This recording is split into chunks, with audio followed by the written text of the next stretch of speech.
In this quick guide, I'll show you how to hard reset or factory reset your Hisense 4K Google TV in case you want to sell it or set it up again from scratch. To reset your Hisense TV, you'll need to open all settings. So press the settings button on your Hisense TV remote, then select all settings. Now go down and select System. Go to About, and you'll find Reset. Select Reset, and finally, Factory Reset. And as you can see here, it will delete all the data that's on your Hisense TV and you have to set it up again from scratch. So make sure that you have all the info that you need and then select Factory Reset.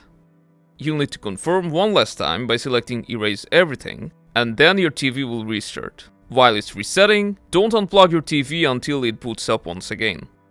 After the reset is complete, you'll see the welcome screen with language selection. This means you have successfully reset your Hisense 4K Google TV. So if you want to sell it or give it away, then you can just leave it as is, or if you want to use it once again, then just go through the setup process and you'll be good to go. So that's how you can hard reset your Hisense Google TV. If you found this helpful, don't forget to give us a thumbs up, consider subscribing to our channel, and I'll see you in the next one.